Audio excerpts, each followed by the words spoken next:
30 साल की औरत एक 15 साल के बच्चे पे इल्ज़ाम लगा रही थी कि मैं इसके बच्चे की माँ बनने वाली हूँ और इसने मेरे साथ ज़बरदस्ती की है, इसने ऐसा किया है, मैं इसके बच्चे की माँ बनने वाली हूँ। उस पर इल्ज़ाम लगाती है तो उल्टा उसे ही जेल भेज दिया जाता है। दोस्तों, मैं गीता गुप्ता, स्वागत है आप लोगों का मेरी आज की एक नई सच्ची कहानी में। जय माता दी। दोस्तों, ये घटना झारखंड के इलाके की है।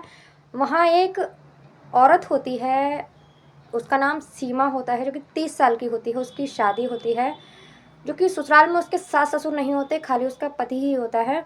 और उसके लड़की के माँ बाप होते हैं और लड़की का पूरा परिवार होता है, लेकिन लड़के के यहाँ सिर्फ अकेला लड़का ही होता है, ना ही कोई भाई बहन होता, ना ही उसके माँ बाप होते। तो उस लड़के से उसकी शादी हो जाती है। लड़का बिजली का काम करता है, तो वो एक किराए का कमरा लेकर वहाँ रहा करते थे। जब वो रहा करते थे वहाँ, तो एक दिन बिजली का काम करने से उसके पति की मौत हो जाती है। जब मौत हो जाती है तो अब वो अकेली रहने लगती है। वो अपने मायके नहीं जाती, उसी कमरे में ही रहने लगती है जहाँ वो अपने पति के साथ रहा करती थी। और उसके मायके वाले सारा खर्चा उसका उठाते हैं। कमरे का किराया, कपड़े, खाना पीना सब उसके मायके वाले ही करते हैं।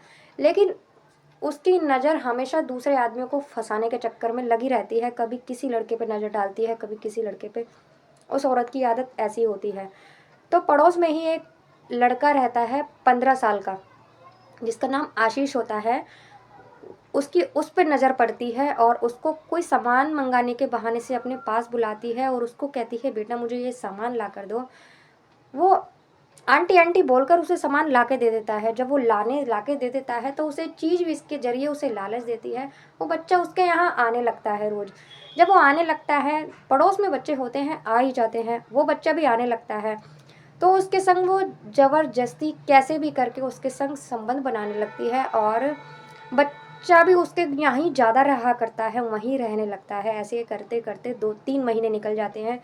2-3 महीने जब निकल जाते हैं तो वो प्रेग्नेंट होती है। तो वो उस लड़के को बोलती है, आशीष को बोलती है कि मैं तुम्हारे बच्चे की माँ बनने वाली हूँ और तुम्हें मुझसे शादी करनी पड़ेगी। तो लड़का डर जाता है क्योंकि वो बच्चा था 15 साल का।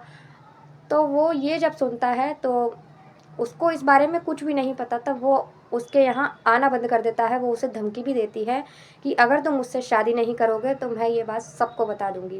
वो लड़का डर जाता है और उससे मिलना जुलना, उसके घर आना बिल्कुल बंद कर देता है। जब वो बंद कर देता है, कुछ दिन तक उसके घर नहीं आता, तो वो औरत ये बात सबको बताती है। जब वो ये बात सबको बताती है और ये बात फिर कोर्ट में भी पहुंच जाती है, कोर्ट में पहुंच जाती है ये बात, तो वो अदालत के सामने कहती है कि ये लड़का मेरे संग ज़बरदस्ती करता था। तो कोर्ट में वो तो बच्चा था, उसको तो कुछ पता नहीं, लेकिन कोर्ट में यही फैसला होता है कि लड़के ने उसके साथ ज़बरदस्ती नहीं की। लड़के के घर वाले भी होते हैं, वो भी यही बात साबित करते हैं कि हमारा बच्चा है, उसको इस बारे में क्या पता। तो फिर यही बात साबित होती है कि ये ही लड़के के साथ ज़बरदस्ती किया करती थी। उस औरत ने केस डाला था कि इसने 3 महीने तक मेरा रेप किया है। लेकिन अदालत में यही बात सामने होती है कि वो बच्चा था, उसको कुछ नहीं मालूम था, उल्टा इस औरत ने ही उस बच्चे के संग रेप किया है। इतने महीने तक उस बच्चे के संग ज़बरदस्ती की है और उसको जेल भेज दिया जाता है और बच्चे को बाइज्जत बरी कर दिया जाता है। अब वो उस बच्चे को उसने जन्म दिया या क्या करा, वो तो उस औरत को ही पता होगी। लेकिन कुछ औरतें इस बात का फ़ायदा भी उठाती हैं कि हम चाहे जो भी कर लें, हमारे साथ कुछ नहीं होगा। लेकिन ये बहुत गलत है। जो गलत करता है उसके साथ गलत ही होता है। उसकी सोच गलत थी, उसने गलत किया तो आज वो जेल में थी, उसको जेल भेज दिया गया था।